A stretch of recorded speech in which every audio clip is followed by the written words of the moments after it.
Bonjour à tous, désolé pour le retard, j'ai failli ne jamais arriver, mais je suis là et j'en suis ravi.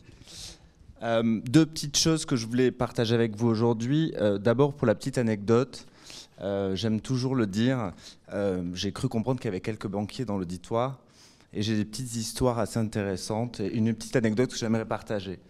Souvent, lors de mon expérience précédente chez le maire, il m'est arrivé de connaître des croissances un peu plus croissante que d'habitude, ou en tout cas un peu plus importante que d'habitude.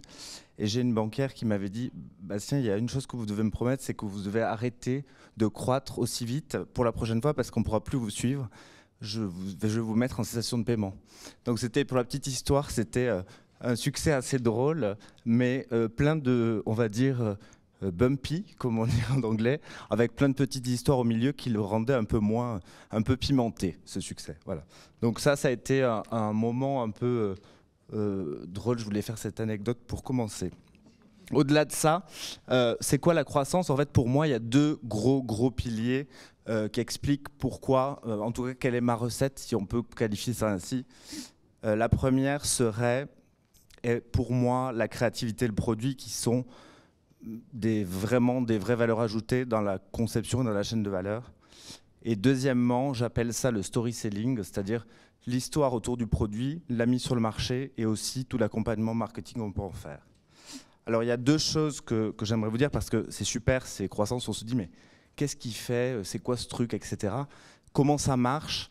Et je vais vous donner des exemples concrets, hein, comment chez Paco Rabanne on multiplie le chiffre par 3 en 2019 par exemple. C'est tout simple, si je puis dire. C'était la première année, je me souviens, j'ai eu une discussion avec mes actionnaires, le groupe Puig, comme tu le rencontrais sur la partie mode, et il me disait « Bastien, comment on fait ?» J'ai dit tout simplement, on va ne plus faire de marge cette année. Alors ils m'ont dit « Ah bon ?» Je dois vous avouer que les premières semaines ont été chahutées. Mais j'ai dit en fait, pour faire du volume demain et pour réamorcer de la croissance, je pense que le mieux est temporairement de faire fi de la marge et donc du coup en tout cas de la baisser significativement pour pouvoir créer une relance. Je crois que c'est ce qui a été fait, c'est ce qui a permis de relancer en tout cas l'offre.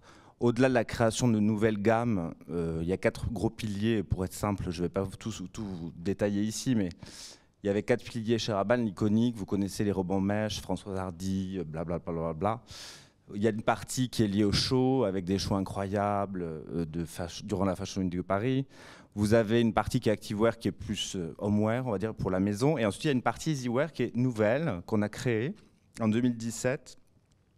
L'objectif de cette capsule était très simple. C'était de faire des vêtements pour tout le monde, ou à peu près, avec un objectif de prix intéressant et un bien-aller de vêtements inspiré des shows.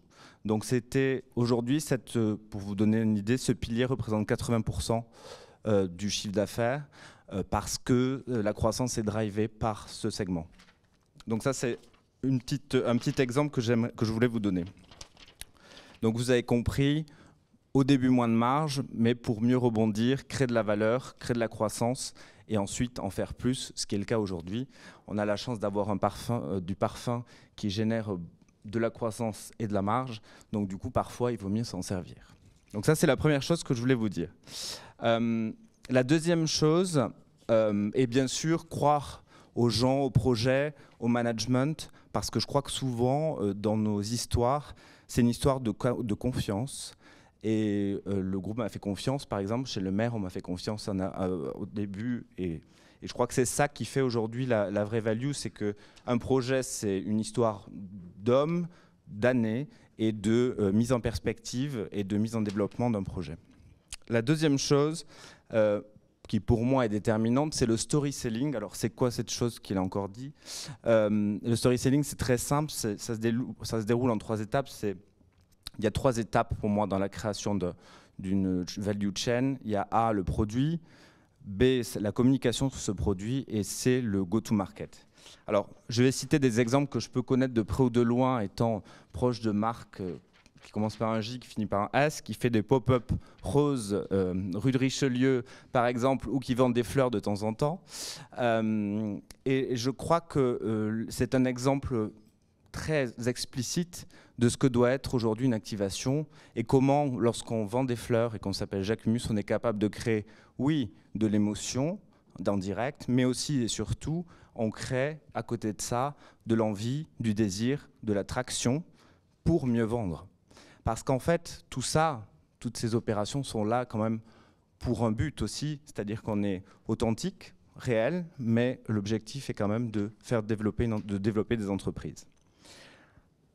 Deuxième point sur la partie, on va dire, développement et sur la partie go-to-market, je dirais que j'ai une histoire assez intéressante sur Uniqlo, qui a été un partenaire chez Le Maire auparavant. Je ne sais pas si vous avez connu cette...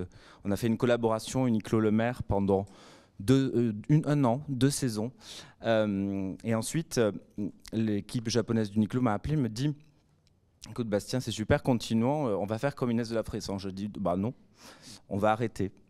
Et du coup, on a décidé, pourquoi je leur ai dit ça, c'est que je pense qu'il y avait un besoin, en tout cas, de renouvellement de la maison. Je pense qu'il y avait un besoin d'autres choses.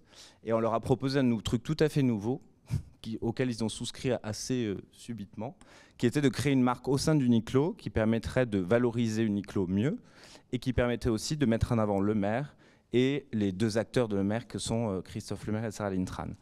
Donc ça a été un vrai sujet qui a débouché aujourd'hui sur une chose très intéressante et tout à fait nouvelle qui est les partenariats, je dirais, stratégiques, puisque nous sommes passés d'une collaboration très simple entre 2 produits à un partenariat stratégique. Donc je trouvais ça assez intéressant aussi à partager ici. Alors pourquoi je vous parle de ça? Parce que pour moi, ces choses-là font sens, ces collaborations et ces façons de fonctionner font sens, dans le sens, aujourd'hui, ceci a débouché, vous le savez peut-être, par un partenariat stratégique avec un actionnaire minoritaire qui est rentré au capital social, etc., etc. Donc c'est au-delà de la collaboration, on est arrivé à créer quelque chose qui est un petit peu au-delà de tout ça.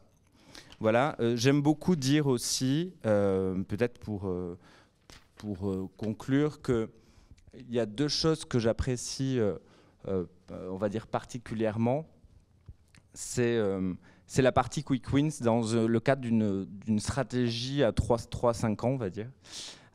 C'est comment rassurer au début par souvent il y a quelques petits tuyaux justement qu'on peut activer rapidement. Donc vous avez compris, par exemple dans le premier cas, la marge. Et d'autres plus gros rouages, ou en tout cas façons de fonctionner, qui vont faire qu'on va passer une étape différente. Tout ça doit juste s'intégrer dans une stratégie un peu plus globale qui doit fonctionner, répondre à des vrais values d'authenticité, on va dire de règles claires qui doivent être en ligne avec la stratégie. Et enfin, pour finir, je dirais une chose. Pour moi, il n'y a pas une recette. Il y a une recette par marque. Il y a beaucoup d'ingrédients, plein de choses au sein d'une marque qui doivent la composer. La création, comme je le disais au début, des bonnes idées aussi, parce que souvent on dit il faut des 360, mais si le 360 part avec une mauvaise idée, l'atterrissage sera lui aussi tout aussi mauvais, je crois. L'objectif, c'est vraiment de trouver entre les produits, la créativité, la mise sur le marché et la manière dont on communique dessus, une logique qui fonctionne et qui fait sens. Et encore une fois, le plus important des ingrédients, au-delà du talent d'un DA ou d'un management par exemple, c'est bien sûr les humains et je dirais les équipes en premier chef. Et donc du coup, c'est ce que je voulais vous dire aujourd'hui, c'est que tout ça, et pour en revenir à la chose dont j'ai parlé au tout début, c'est une histoire d'hommes et de femmes qui se retrouvent autour d'un projet et qui font en sorte qu'ils vivent.